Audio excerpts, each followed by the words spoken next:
UP TET 2020 की परीक्षा कराने के संदर्भ में जैसा कि कल के वीडियो में मैंने आप सभी को सूचित किया था कि रेगुलेटरी बॉडी यानी एनसीटीई को अभ्यर्थियों ने पत्र लिखा था, उसी के बाद से अब प्रधानमंत्री और माननीय मुख्यमंत्री जी को भी पत्र लिखा गया है, जिसके बारे में आपको जानना बेहद जरूरी है। साथ ही बीएड के ऐसे प्रशिक्षु जो कि सहायक अध्यापक के पद पर चयनित हो चुके हैं, उनको अभी 6 माह का ब्रिज कोर्स करना अनिवार्य है, लेकिन 1 साल से ज़्यादा का वक्त हो चुका है उनको नौकरी करते हुए, लेकिन अभी तक सरकार के द्वारा उनका ब्रिज कोर्स प्रारंभ नहीं किया गया। इसको लेकर के एनसीटीई से अभ्यर्थियों ने शिकायत दर्ज कराई है। इसके बारे में भी हम लोग डिटेल में बात करेंगे। टेट के बिना सुपर टेट की परीक्षा हो पाएगी या फिर नहीं, क्योंकि बहुत से ऐसे अभ्यर्थी हैं जो कि टेट को दरकिनार करके अब सीधे शिक्षक भर्ती की मांग कर रहे हैं। इस प्रमुख मुद्दे पर हम लोग विस्तारपूर्वक चर्चा करेंगे। शिक्षक भर्ती के लिए कुल कितने पद रिक्त हैं इसके संदर्भ में, और जो अभी वर्तमान में शिक्षक छात्र अनुपात है जो कि आरटीई एक्ट कहती है कि 30 छात्रों पर एक शिक्षक होना अनिवार्य है। वहीं प्रदेश के माननीय बेसिक शिक्षा मंत्री जी ये दावा करते हैं कि अब उत्तर प्रदेश में कोई भी ऐसा विद्यालय नहीं है जो कि शिक्षक विहीन है। वहीं विभिन्न न्यूज आर्टिकल्स में समय समय पर ये खबरें आती रहती हैं कि कई ऐसे विद्यालय हैं जो कि एक शिक्षक के भरोसे चल रहे हैं, या फिर कई जगहों पर जो खाना बनाने वाली महिलाएं होती हैं, जो रसोइया होती हैं, उनके द्वारा शिक्षण का कार्य किया जा रहा है। तो इन सब को लेकर के एक आरटीआई के माध्यम से सूचना मांगी गई है, जिसके बारे में हम लोग डिटेल में बात करेंगे।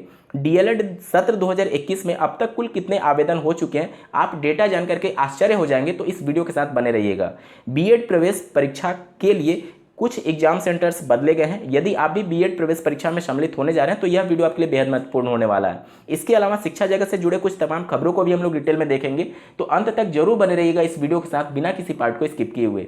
नमस्कार दोस्तों, मेरा नाम है नीरज और आप देख रहे हैं करियर बिट यूट्यूब चैनल। अगर आप इस चैनल पहली बार विजिट कर रहे हैं तो इसको सब्सक्राइब करते हुए बेल आइकन को प्रेस करना ना भूलें। जैसा कि कल के वीडियो में मैंने डिटेल में आपको बताया था कि एनसीटीई से अभ्यर्थियों ने शिकायत की है कि प्रदेश की सरकार पिछले 2 साल से यूपी टेट की परीक्षा का आयोजन नहीं कर रही है, और उससे अनुरोध किया गया था अभ्यर्थियों के द्वारा कि दिशा निर्देश प्रदेश की सरकार को जारी करे कि इस वर्ष यूपी टेट की परीक्षा समय से आयोजित कराई जाए। इसके अलावा बीटीसी प्रशिक्षुओं की संख्या 7.5 लाख से ज्यादा उत्तर प्रदेश में हो चुकी है। इस वजह से बीटीसी प्रशिक्षुओं को प्रथम वरीयता दिलाने के संदर्भ में भी इस शिकायत पत्र में बातें कही गई हैं। इन सबके मुद्दों पर हम लोगों ने कल बात कर लिया था। अब आज का मुद्दा यह है कि बीएड अभ्यर्थी जो कि सहायक अध्यापक के पद पर चयनित हो चुके हैं, प्रदेश की सरकार के द्वारा अभी तक उनका 6 माह का ब्रिज कोर्स प्रारंभ नहीं किया गया। हालांकि जो गजट जारी किया गया था एनसीटीई के द्वारा, उनमें क्लियरली मेंशन था कि 2 साल के अंदर ही ये ब्रिज कोर्स करना अनिवार्य है। तो अभ्यर्थियों के द्वारा ये शिकायत दर्ज करा करके ऐसे बीएड चयनित अभ्यर्थियों के संदर्भ में जरूरी एक्शन लेने के संदर्भ में यहाँ पर अनुरोध किया है। यहाँ पर आप देख सकते हैं,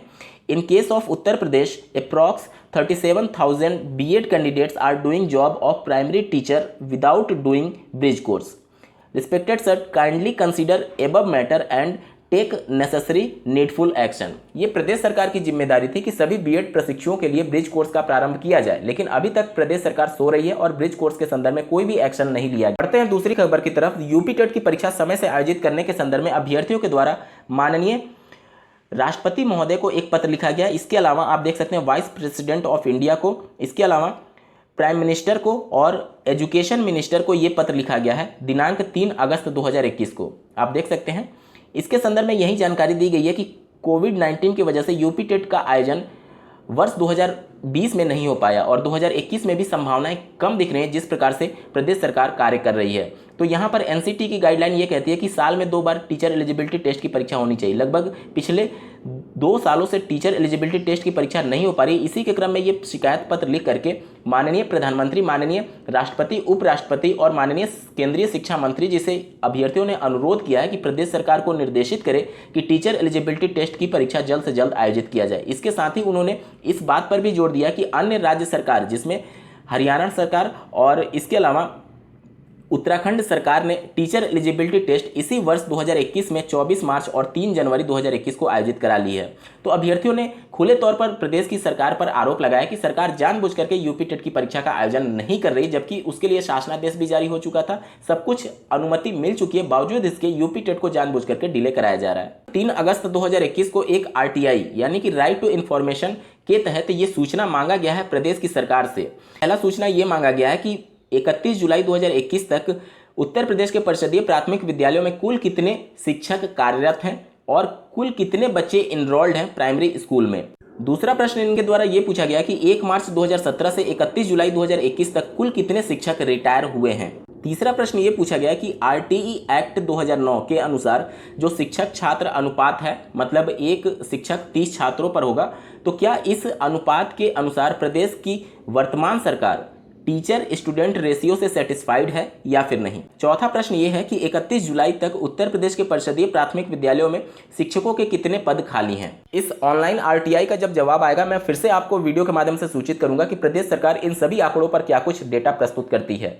बहुत से लोग ये प्रश्न पूछ रहे हैं कि जिस प्रकार से यूपी टेट समय से आयोजित नहीं हो पा रही है, तो क्या यूपी टेट आए बिना शिक्षक भर्ती का सुपर टेट परीक्षा प्रदेश की सरकार आयोजित करा लेगी। देखिए दोस्तों, ये प्रैक्टिकली पॉसिबल नहीं है, क्योंकि 2 साल हो गए हैं यूपी टेट की परीक्षा नहीं हुई है। सीटेट के भरोसे आप किसी राज्य में शिक्षक भर्ती का विज्ञापन जारी नहीं करेंगे, क्योंकि अध्यापक सेवा नियमावली 1981 में लिखा हुआ है कि किसी भी शिक्षक भर्ती से पहले आपको शिक्षक पात्रता परीक्षा कराना अनिवार्य होगा। उस कंडीशन में ये एक बहुत बड़ा मैटर है और इस मैटर को अभ्यर्थी कोर्ट ले जाएंगे। इस वजह से प्रदेश की सरकार ऐसी गलती नहीं करेगी कि टीचर एलिजिबिलिटी टेस्ट के बिना ही शिक्षक भर्ती का नोटिफिकेशन जारी कर दे। दिनांक 6 अगस्त 2021 को बीएड प्रवेश परीक्षा जो कि प्रस्तावित है, उसके 3 एग्जाम सेंटर्स में महत्वपूर्ण बदलाव किए। बात करेंगे उत्तर प्रदेश में डीएलएड सत्र 2021 में प्रवेश प्रक्रिया प्रारंभ है और आवेदन लिए जा रहे हैं। अभी आवेदन को 15 दिन बीत चुके हैं और अब मात्र 1 हफ्ते का वक्त बचा है आवेदन कंप्लीट करने के संदर्भ में। 15 दिनों में मात्र आवेदनों की संख्या 50,000 आई हुई है। यहाँ पर प्रदेश सरकार पीएनपी एससीईआरटी इस बात से चिंतित है कि इतने आवेदन कम क्यों हो रहे हैं। 15 दिन में सिर्फ 50,000 आवेदन, जबकि उत्तर प्रदेश में डीएलएड की कुल 2,40,000 सीटें हैं। जहाँ एक तरफ सरकार इस बात से चिंतित है कि आवेदन क्यों नहीं आ रहे हैं, वहीं उत्तर प्रदेश के डीएलएड और बीएड प्रशिक्षु ये सोच रहे हैं कि ये 50,000 लोग कौन है जो कि आवेदन किए हैं। आवेदन की अंतिम तिथि 10 अगस्त 2021 निर्धारित की गई है। इस हिसाब से अभी 1 हफ्ते का समय है, लेकिन 2,40,200 सीटों के सापेक्ष 1 लाख आवेदन भी कंप्लीट हो जाए तो बहुत बड़ी बात होगी। बहुत से ऐसे प्रशिक्षु होंगे जिनके द्वारा आवेदन में कुछ गड़बड़ी हो गई होगी, जिसकी वजह से वो दोबारा भी आवेदन करते हैं। और बहुत से ऐसे भी अभ्यर्थी होंगे जो कि बीएड प्रवेश परीक्षा में भी आवेदन किए होंगे, और अगर उनको अच्छा कॉलेज उधर मिल जाता है तो वो डीएलएड में एडमिशन नहीं लेंगे।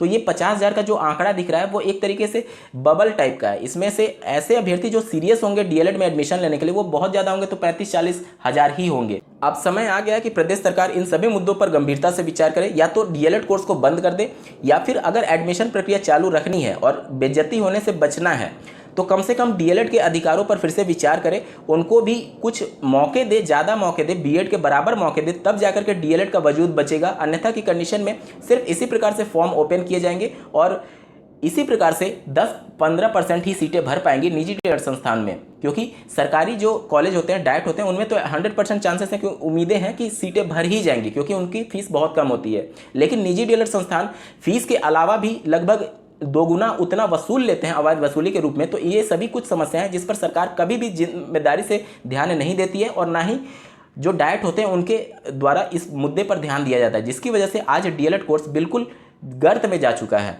हालांकि केंद्र सरकार, राज्य सरकार इस बात से अपना पीठ थपथपा सकती है कि सीबीएसई के 10वीं के रिजल्ट में 99% से ज़्यादा अभ्यर्थी सफल घोषित किए गए हैं। एक समय ऐसा था कि जब रिजल्ट 10 से 20%, 15% ऐसे बनता था। स्क्रीन पर आप आज से लगभग 15-20 साल पहले का एक रिजल्ट देखिए। उस समय हाई स्कूल की परीक्षा में 21.5% परीक्षाफल बना था, और उस समय अभ्यर्थियों का एक रिस्पेक्ट था कि आप अगर फर्स्ट डिवीज़न पा गए तो बहुत बड़ी बात हो जाती थी, पूरे गांव में, पूरे मोहल्ले में हल्ला हो जाता था। लेकिन आज 95% से ज़्यादा अंक पाने पर भी अभ्यर्थियों के मूल्यांकन पर लगातार सवाल उठ रहे हैं, और बोर्ड्स या फिर राज्य सरकार, केंद्र सरकार इस पर ध्यान नहीं देती। आजकल अभ्यर्थियों को इतने बेतहाशा मार्क्स क्यों दिए जा रहे हैं, तो इसका सिंपल सा जवाब है, राज्य सरकार के अधीन या फिर केंद्र सरकार के अधीन जो भी यूनिवर्सिटीज़ हैं, उसमें से 60% से ज़्यादा यूनिवर्सिटीज़ कोर्स को रन करने के लायक ही नहीं है। आज उत्तर प्रदेश में ऐसे बीटेक कॉलेज भी हैं जो कि अगर ढंग से देखा जाए तो वो ITI कोर्स चलाने के लिए भी लायक नहीं है, लेकिन उनको संबद्धता दी गई है और वो सभी कोर्सेज चल रहे हैं।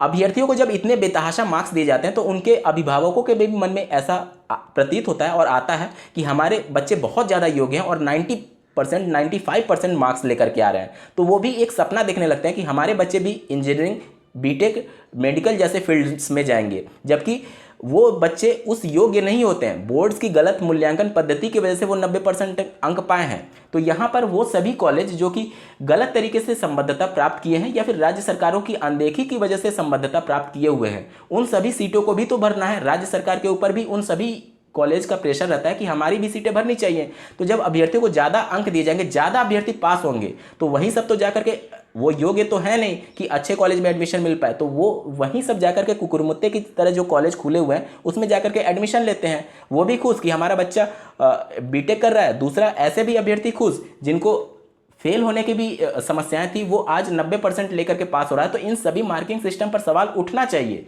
क्यों बार बार अभ्यर्थियों को 95% अंक दिया जा रहा है। ऐसे अभ्यर्थी लैंग्वेज वाले पेपर हिंदी अंग्रेजी में 100 में 100 अंक पाते हैं। क्या कभी कोई ऐसा योग्य हो सकता है कि हिंदी अंग्रेजी जैसे लिटरेचर वाले सब्जेक्ट्स में भी 100 में 100 अंक पा जाए?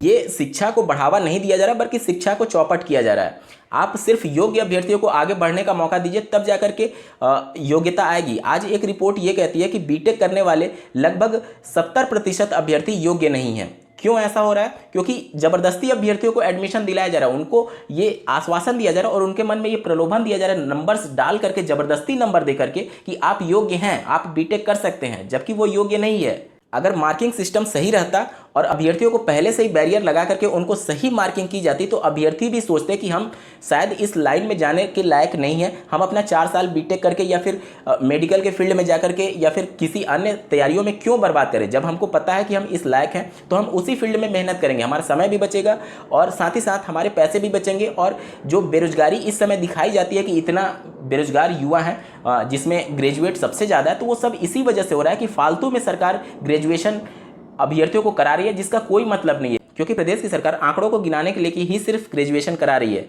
आज बीकॉम, बीएससी, बीए या फिर बीटेक किसी भी कोर्स को देख लीजिए, लगभग 60% से ज़्यादा यूनिवर्सिटीज़ ऐसी हैं जो कि रन होने लायक ही नहीं है, उनमें उतनी योग्यता ही नहीं है कि उस कोर्स को वो रन कर पाए। इन सभी मुद्दों पर आपका क्या कुछ कहना है, कमेंट करके जरूर बताइएगा और ऐसे ही महत्वपूर्ण अपडेट्स के लिए इस चैनल को सब्सक्राइब करना ना भूलें। इस वीडियो को देखने के लिए आपका बहुत बहुत धन्यवाद। भगवान करे आपका दिन शुभ हो।